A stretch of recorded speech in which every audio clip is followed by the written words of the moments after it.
Hello সবাইকে, আমি জ্যোতি। আমার নতুন একটি ব্লগে সবাইকে অনেক অনেক স্বাগতম। খুলনাতে আছি এখনও। খুলনাতে প্রতিটা দিন অদ্ভুত সুন্দর কাটছে, ভীষণ ভালো সময় কাটছে। আর এই যে ইপসি বুড়িকে সুন্দর করে শাড়ি পরিয়ে সাজানো হচ্ছে আর কি, বউ সাজানো হচ্ছে। ও একটা টুপ করে একটা শাড়ি কোথা থেকে খুঁজে পেলো, ওয়ার্ড্রোবের কোন কোণা থেকে বের করেছে, মার অনেক পুরানো একটা শাড়ি পরেই ওকে বউ সাজিয়ে বেশ কিছু ছবি তুলে নিলাম। এরপর বিকেলবেলা আমরা কোথায় ঘুরতে যাই ভাবতে ভাবতে ভাবলাম যে ডাকবাংলাতেই যাই আগে। ভাইয়ের কিছু টুকটাক লাস্ট মিনিট কিছু কেনাকাটা আছে, ওর কিছু টি শার্ট লাগবে, তো ভাবলাম যে ডাকবাংলায় যাই। আর ধর্মসভা মন্দিরে অনেক দিন যাওয়া হয় না, আমরা সন্ধ্যা হওয়ার আগেই বের হলাম। এই 5:30 দিকে বের হয়েছিলাম, আসতে আসতে তো প্রায় 40 মিনিটের মতো সময় লাগে। চলে এসেছি ধর্মসভা মন্দিরে। এই মন্দিরটা আমাদের ভীষণ পছন্দ, খুবই ভালো লাগে। এটা যে কারুকাজ, মন্দিরের প্রতিটা কাজ এত সুন্দর, অনেক বড় পরিসর একটি মন্দির, আসলে খুব মনটা ভালো লাগে। আর এখন না খুব নীরব, এখন মানুষজন নেই, পূজা নেই, একদম নীরব মন্দির। দুর্গাপূজার সময় তো এখানে অসম্ভব ভিড় ছিল। এরপর মন্দির থেকে বেরিয়ে আমরা আবার যাচ্ছি হলো নিউ মার্কেট। নিউ মার্কেট খাওয়া দাওয়া করার জন্য আমরা সবসময় নিউ মার্কেটকেই পছন্দ করি। নিউ মার্কেট প্রতি বছর এসে একবার ঘুরতে না গেলে ভালোই লাগে না। যখনই আসি খুলনাতে একটু নিউ মার্কেট ঘুরে যাই, এটা একটা ভালো লাগার জায়গা।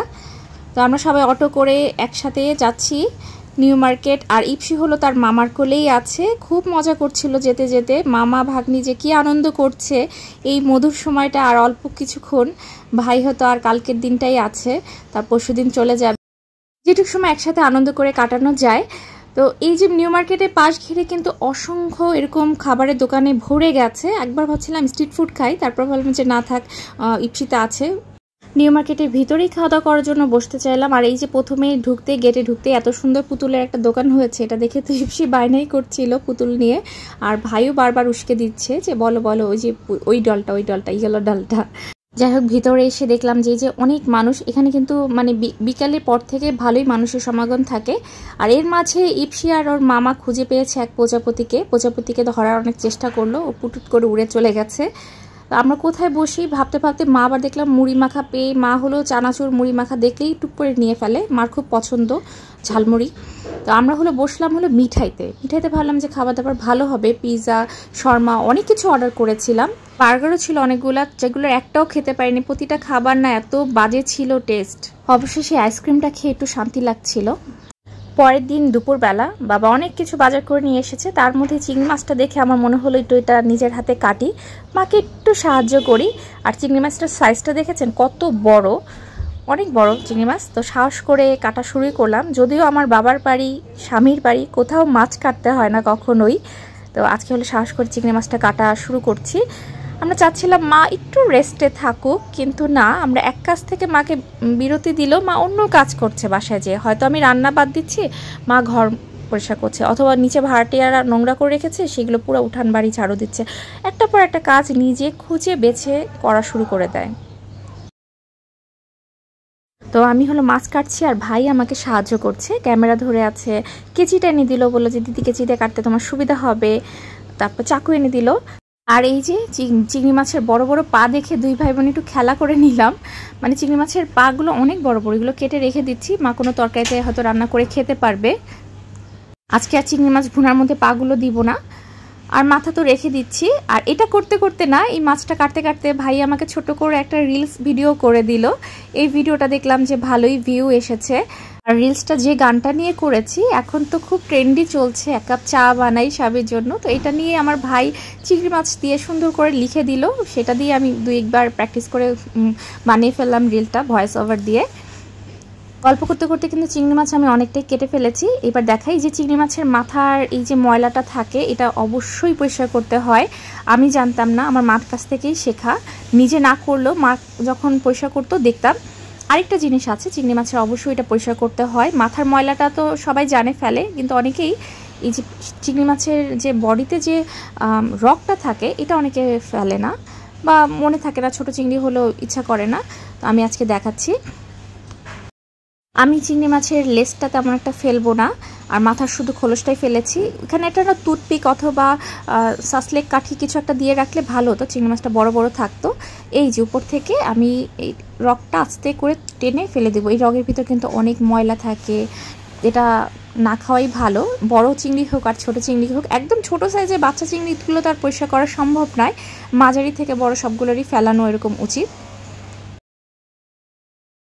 তো চিংড়ি মাছ আমি মোটামুটি কেটে মাকে ধুয়ে পরিষ্কার করে আগিয়ে দিচ্ছি, আর মা এদিকে আবার মুরগি কেটে কুটে পরিষ্কার করে ফেলেছে। কখন যে মা খুব তাড়াতাড়ি কাজ করতে পারে, আমার একটু সময় লেগে যায়, কারণ অতটা তো ইউজ টু না। রান্না করি, খুন্তি নাড়তে পারি, কিন্তু এই কাটাকুটিটা একটু সময় লেগে যায়। আর আজকে তো অনেক রান্না বান্না আছে, কারণ আমাদের পাশে আজকে অনেক মেহমানের দাওয়াত আছে, সব কিছু মিলে একটু তাড়াতাড়ি করা দরকার। মা বারবার তাড়া দিচ্ছে, তো আমি হলো এই তো ভিডিও করতে যেয়ে একটু দেরি হয়ে গেছিলো। ব্যাপার না, আশা করি মা যখন আছে সব টাইম মতোই হয়ে যাবে। তো মাছটা ভালো করে পরিষ্কার করে নিয়েছি, এবার হালকা একটু ভেজে নিব, হালকা একটু লবণ আর হলুদ দিয়ে অল্প করে ভেজে নিচ্ছি। এই যে টুথপিক বা কোনো কাঠি না দেওয়ার জন্য না মাছগুলো একদম ছোট ছোট হয়ে গেল। এত বড় বড় চিংড়ি মাছ এই যে যখনই তেলে পড়ে একদম ছোট হয়ে কুচকে যায়। তো এরপর নেক্সট টাইম একটু কাঠি দিয়ে নিব, তাহলে লম্বা লম্বা থাকবে। আজকে খুলনাতে চতুর্থ দিন সকালবেলা থেকে আমাদের খুব ব্যস্ততায় কাটলো। এখন দুপুরবেলা আমি ছাদে একটু কাপড় মেলতে আসলাম, ভাবলাম এখন একটু ভিডিও করে নেই, কারণ আর সময় পাবো না। বাসায় আজকে অনেক গেস্ট আসবে। আজকে হলো আমাদের নিচতলায় যে আঙ্কেল আন্টি আছে তাদেরকে দাওয়াত আছে। আমার হলো কাকাও হলো এদিকে ঘুরতে এসেছিলো, আমার বাবার কাকাতো ভাই কাজিন। তো আমি কাকার সাথে অনেকদিন দেখা হয় না, বাবা বললো যে জ্যোতি আসছে চলে আসো। কাকারা হলো ফ্যামিলি নিয়ে ঘুরতে এসছে, পাশে আসতে বলেছি, একটু পরে কাকা চলে আসবে। আজকে মার সাথে শেয়ার করে আমি রান্নাবান্না করেছি। ছাদে অনেক রোদ। মা হলো রোস্ট মাছ এইগুলো করছে, পোলাও, আর আমি করলাম চিলি চিকেন, ক্রিস্পি চিকেন, আর হলো কি করলাম চিংড়ি মাছের ভুনা। চাইনিজ ভেজিটেবলও করেছি। এই কটা আমি করেছি। মাকে ভাবলাম যে একটু রেস্ট দিব, মা রান্না করবে, যতই বলি শুনে না, মা সেই সাহায্য করতে চলে আসে, কাজ করে, এত শরীর খারাপ তারপরও। আর এদিকে এই যে কত যে চালের গুঁড়া করেছে, এখানে ওইদিকে সব নাড়া আছে, এগুলো দিয়ে হয়তো পিঠা বানাবে বিকালে। অনেকগুলো চালের গুঁড়া করেছে। ভাই চলে যাবে, কালকের দিনটাই আছে, পরশুদিন খুব সকালে চলে যাবে, আর আমিও তার পরের দিন হয়তো ঢাকায় চলে যাব, ব্যাক করব। আমার আজকেই যাওয়ার কথা ছিল, কিন্তু আজকে আর গেলাম না, আর 2টা দিন পরে যাব। ভাইকে বাই বাই করে নেই, কারণ আবার কতদিন পরে ভাইয়ের সাথে দেখা হবে। ছাদে অনেক রোদ, কাপড় নিয়ে গেলাম। এই যে চালের গুঁড়া এই আর ওইদিকে সব নেড়ে দেওয়া আছে। আমার সময় নষ্ট করা যাবে না, নিচে পূর্ণ আর খেলাধুলা শুরু করেছে। সেম জুতা, লিপস্টিকটা হলো রেড মিকি মাউস আর হলো ব্ল্যাক। এখন কি দুজন দুই পায়ে দুইটা নিয়ে নিয়েছো? দেখি দুজনের জুতা শেয়ার করে পড়ছো? সেম জুতা। টেবিলে সার্ভ করা হয়ে গেছে। এই যে খুব ইয়ামি করে এই রোস্টটা, একদম খাঁটি গরুর দুধ দিয়ে করা। আর এদিকে আছে হলো চিংড়ি মাছ, আর এই হলো কোরাল মাছের দো পেঁয়াজি করেছে মা, আর সেই সাথে করেছি হলো চিলি চিকেনটা সবাই পছন্দ করেছে। চাইনিজ সবজিটাও মোটামুটি ভালোই হয়েছে। চাইনিজ সবজিটা আসলে ফ্রাইড রাইস দিয়ে খেতে ভালো হতো, পোলাওর সাথে করেছে। মা বললো যে পোলাওই করি, চাইনিজ ভেজিটেবলটা করার দরকার নাই। আর এই তো সব কিছু মোটামুটি সাজিয়েছি। এইখানে হলো ছেলেরা বসবে টেবিলে, আর এদিকে হলো আন্টি হলো পূর্ণাকে খাওয়াতে বসেছে, আর আমি ইপসি তো ফ্লোরে গড়াগড়ি খাচ্ছে। সবাই আমরা এরকম নিচে বসে খাচ্ছি একসাথে।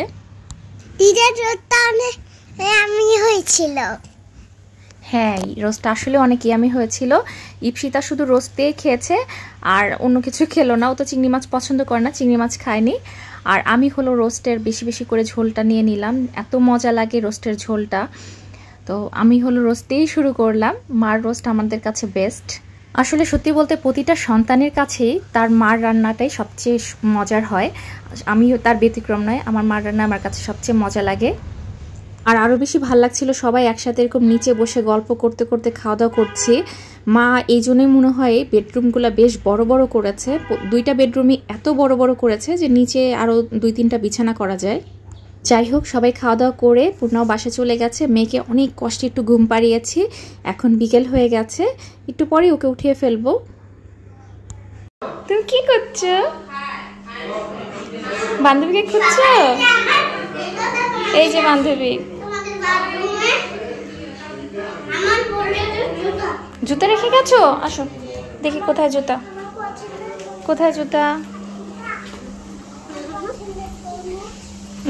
এখানে আছে কোথায়, ওই যে ওখানে দেখেছিলাম। যাও। হ্যাঁ, এই তো পেয়ে গেছো। তোমার ব্ল্যাক ইপসিটটা কোথায় গেল?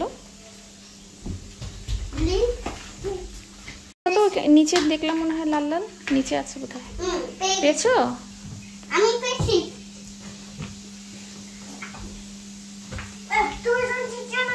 চিকেন ফ্রাই দেখাই করে রেখেছি, যদিও এখন না রাত হয়ে গেছে, রাত্রেবেলা ক্রিস্পি চিকেন ফ্রাই করছি সবাই মিলে। এটা দিয়ে এখন আটটা জমে যাচ্ছে, কেউ বাহিরে যাব না, বাসায় বসে এগুলো খাবো।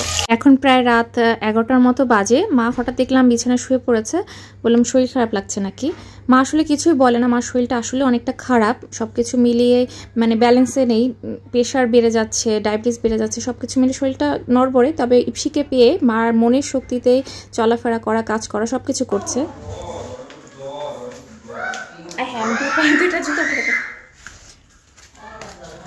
সবাই হলো নিচে, আমি তো যাচ্ছি নতুন একটা ভাড়াটে আসবো বোধহয়, পরিষ্কার টরিষ্কার করছে। ইপসি গেছে আপেল খেয়ে, আর আপেল কেটে নিয়ে যাচ্ছি, মেয়েকে একটু খাওয়াতে পারি যদি। এত দুষ্টামি করছে, খাওয়ানো দানো কিছু করা যাচ্ছে না। ওর বান্ধবীকে পেয়ে গেছে নিচে। এখন ওয়েদারটা এত ভালো, ফাল্গুন মাসের সুন্দর একটা ওয়েদার। একটু আপেল নিয়ে খাবে আর পুনর্বাসায় আসছে। মা সব কয়টা গেট এরকম কারুকাজ করছো? মানে আমাদের ভিতরের গেট, ভাড়াটিয়ার মানে নিচতলার গেট, সব গেটে এরকম ডিজাইন করে, কোনো প্লেন গেট নাই, সবগুলো ডিজাইন করা। ঠিক হচ্ছে বাসায়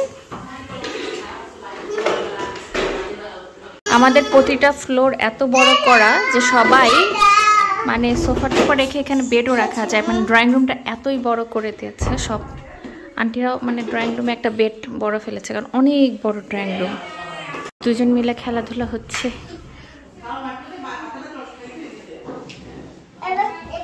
আজকে হলো আন্টি রান্না করছে আমাদের জন্য, রান্না বান্না করছে। দুপুরবেলা আমাদের এই বাসায় দাওয়াত। কি বয়সে পূর্ণ হলো 1 মাসের ছোট ইপসির, একই বয়স দুজন। অনেকক্ষণ দুজন খেলাধুলো করেছে, তো জোর করে নিয়ে এসে এখন প্রায় 2টার মতো বাজে, ওকে স্নান করিয়ে দিলাম।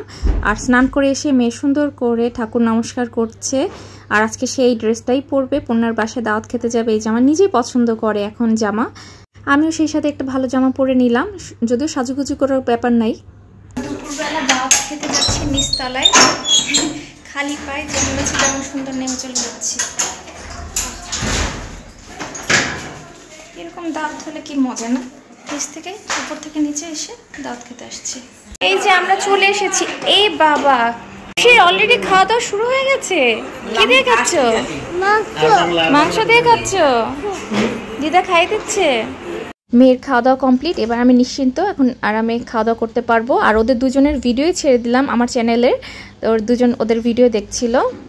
চলেন দেখি আন্টি কি কি রান্না করলো। আন্টি একা হাতে যে অনেক কিছু রান্না করেছে ছোট বেবি নিয়ে, এটাই অনেক। এই যে কয়েক পদের ভাজা করেছে, আর আন্টিরা সবসময় দেশি মুরগির ডিম খায়, সেই ডিমের ভুনা করেছে। আর হলো মাছের কালিয়া, দেশি মুরগির ঝোল, ডাল, চাটনি। আর আমরা বলেছিলাম যে পোলাও আর খেতে চাই না, ভাত করতে, সাদা ভাত করেছে এবং খুব তৃপ্তি সহকারে খাবারটা খেলাম।